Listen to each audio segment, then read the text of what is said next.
aku berkata kepadamu, kasihilah musuhmu, berbuatlah baik bagi yang membencimu, mintalah berkat bagi yang mengutuk, berdoa bagi yang mencacimu.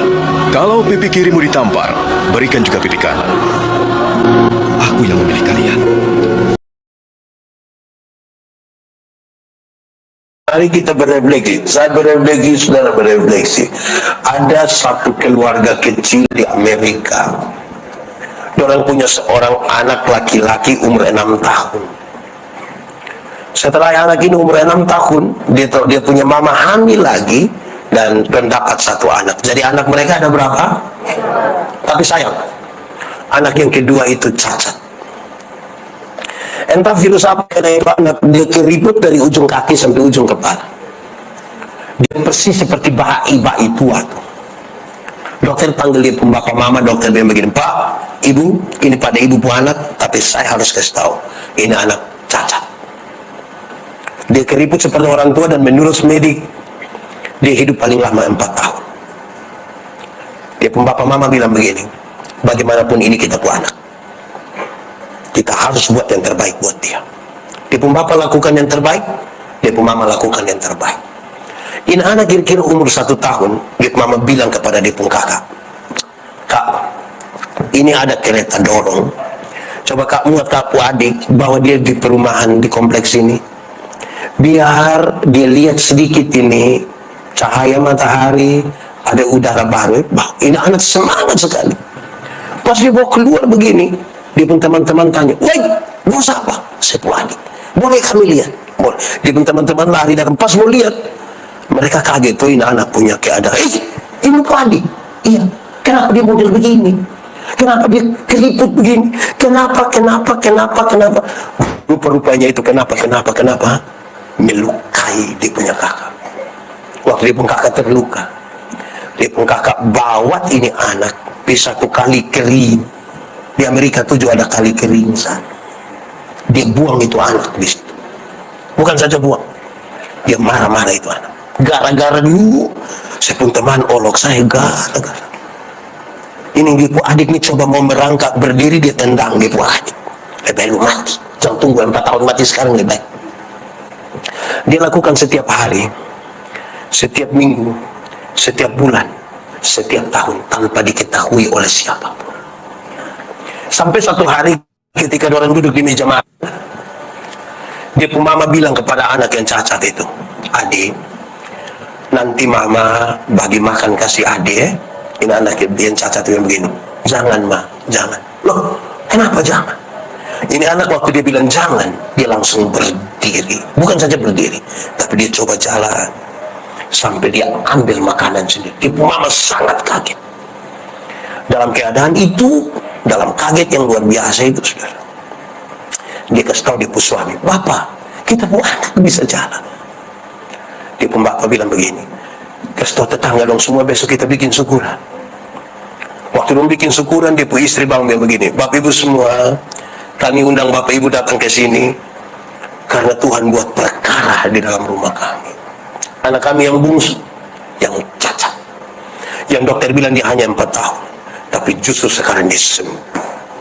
Kami tidak bisa berkata lain selain puji nama Tuhan. Setelah kalimat-kalimat itu, Ibu Mama lanjutkan dengan kalimat ini, dengar baik-baik. Ibu Mama bilang begini, Tuhan telah pakai dia punya kakak laki-laki yang penuh kasih sayang, telah mengajar Ibu adik untuk berdiri dan jalan. Saya ulang, Tuhan telah pakai dia punya kakak laki-laki yang penuh kasih sayang, telah mengajar dia punya adik untuk jalan. Saya mau tanya, dia pun kakak penuh kasih sayang? Dia pun kakak penuh kasih sayang? Dia pun kakak juga heran, penuh kasih sayang. Kadang-kadang kita rasa sendiri. Kadang-kadang kita lihat kok Tuhan gimana? Apa memang kita sendiri? Kadang-kadang kita bilang Tuhan kenapa itu orang yang tidak pernah berdoa kok dia hidup lebih enak? Apa memang sendiri? Tidak. Tuhan ada dekat denganmu dan dia sementara melatihmu untuk bisa berjalan. Seperti burung nasar melatih anaknya untuk bisa apa? sesekali dia lepaskan, tapi dibiarkan jatuh. Itu refleksi. Dengan Tuhan kita tidak pernah selesai, saudara. Kalau ada satu orang mengatakan Yesus selesai dengan Tuhan, itu kebohongan paling besar dalam hidup. Makanya dari kemarin saya merintis, sombong iman berintis, semua kan kita tidak akan selesai. Ada kebiasaan, saya tambah satu boleh kok? Ada satu kebiasaan di desa-desa kecil di pedalaman Afrika. Kalau anak-anaknya mulai remaja, beranjak dewasa, orang kampung suka melakukan prosesi ini. Ikat itu anak, dia punya mata, bawa masuk dia ke tengah hutan, kasih tinggal 1 malam. Kalau besok pagi itu anak bisa keluar dengan selamat, baru boleh dia disebut pemuda. Ada satu anak menuju dewasa. Orang kampung ikat dia punya mata dan bawa dia ke tengah-tengah hutan Afrika yang lebat itu. Mereka taruh dia di bawah satu pohon besar, kira-kira jam 7 malam. Mereka kasih tinggal dia dalam keadaan mata terikat dan kasih hilang jejak semua. Setelah orang-orang kampung sudah pulang, ini anak coba-coba buka dia punya ikatan mata. Gelap sekali, dingin, lapar. Tapi itu belum seberapa. Gelap, dingin, lapar belum seberapa. Dia penuh ketakutan. Ini di dalam hutan Afrika yang sangat pekat ini. Binatang pasti banyak. Ada nyamuk. Hutan besar begitu masa tidak ada nyamuk Ada cicak. Ada ular. Ada singa. Dia harap-harap cemas kapan matahari pagi terbit dan dia bisa keluar. Itu pun dia belum mampu untuk berpikir, dan karena siapa tahu pas dia hari baru kok matahari pun muncul, tiba-tiba singa bilang, wah, dia takut. Dia duduk diam, sekarang sudah lapar lagi, kedinginan, sudah semakin subuh. Dia rasa ada sesuatu bergerak dari dia pun belakang menuju dia. Dalam hati mati sudah. Ini gerakan makin dekat, dan dia sangat ketakutan. Apa yang akan terjadi bagi dia sudah tidak tahu. Dia sangat ketakutan, dan dalam ketakutan yang teramat sangat, apalagi gerakan itu makin dekat, dia langsung balik begini. Waktu dia balik itu dan dia melihat. Kenapa sudah lihat saya? Waktu dia balik itu, dia lihat ternyata dia pun bapak yang berdiri di depan belakang. Pegang tombak, pegang parang, pegang panah. Bapak! Iya. Sejak kapan bapak ada di sini? Dia pun bapak jawab, anak. Bahkan sebelum orang-orang kampung bawa engkau datang ke sini, bapak sudah ada di sini. Dia peluk dia pun bapak dan dia menangis. Bapak, kenapa Bapak mau lakukan itu buat saya? Saya juga kan bukan anak yang terlalu setia kepada Bapak pun mau. Kenapa Bapak mau lakukan itu? Dia pun Bapak peluk dia, sapu-sapu di kepala dia pun bapak, anak. Bapak mana yang mau mendengar kabar celaka dari anak-anak?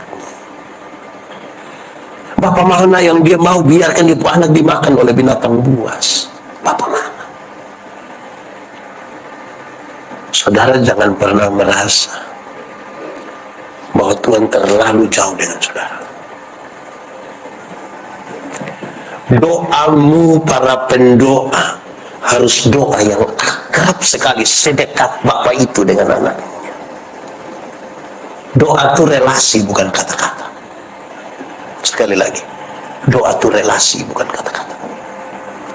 Kadang-kadang kita terlalu batas sibuk dengan kata-kata sampai lupa membangun relasi. Makanya ada orang yang cerewet mati, kalau kita bilang ama sementara ama doa makan dulu sembarang. Kalau saya dan Pak Debel ini kami dua kenal baik, kami dua punya relasi. Saya jalan kaki, waktu naik motor, ketemu saya di jalan tanpa saya minta, waktu berhenti tanpa saya minta. Pendeta, lu mau pergi? Naik, dan kami dua. Tapi kalau kami dua tidak punya relasi, kami tidak saling kenal, saya jalan kaki waktu naik motor, ketemu saya di jalan waktu berhenti, baru dia bilang, ojek om. Jadi persekutuan doa bangun relasi ya, dan bangun kata-kata. Menurut saudara, saya kenal sepupu istriku tidak? Kami dua ada relasi kok tidak? Relasi yang baik itu kata-katanya ringan. Kalau saya mau minta teh di sepupu istri, cara mintanya memang bikin teh 1 gelas dong sayang, gelas kecil saya, dan kalau banyak gula, papa takut sakit gula, karena kami dua punya relasi. Tidak mungkin meminta teh di sepupu istri, mama, 2 gelas teh, jangan terlalu banyak gula ya, papa takut sakit gula. Pas habis mentua tanya, lu sehat? Relasi itu memungkinkan kita berkata-kata dengan ringan-ringan saja. Amin kok. Saya pakai contoh ini. Nona kok ibu? Mari saya. Kita minta tolong sedikit. Supaya kalau kita ini kan pendoa semua toh. Kita baku kasih tahu tidak apa-apa toh. Mari saya. Sebentar. Waktu Nona mau pulang, Nona mau minta numpang di satu mobil. Di Bepoto, ngomonglah pakai bahasa yang paling ringan. Nona mau minta tolong pulang sama-sama naik ke Beta Poto. Nona pun cara ngomong ke mana? Silakan.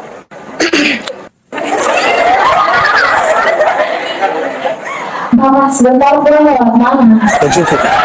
Dia udah numpang kok, Mama. Oke. Baik, jampi dulu. Normal kok tidak? Bapak lewat mana? Lewat situ. Beta boleh numpang kok. Itu cara meminta. Dan kita lagi meminta yang bukan kita pembarang ini. Betul kok tidak? Bayangkan kalau dia datang di sana dia begini. Bapak sebentar pulang ya, sama ikut.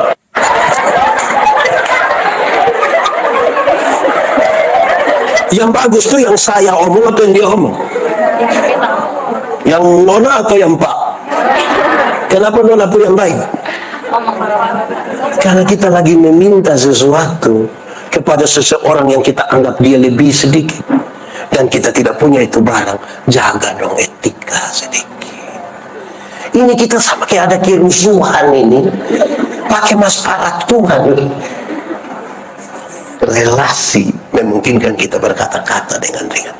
Aku berkata kepadamu, kasihilah musuhmu, berbuatlah baik bagi yang membencimu, mintalah berkat bagi yang mengutuk, berdoa bagi yang mencacimu. Kalau pipi kirimu ditampar, berikan juga pipi kanan. Aku yang memilih kalian.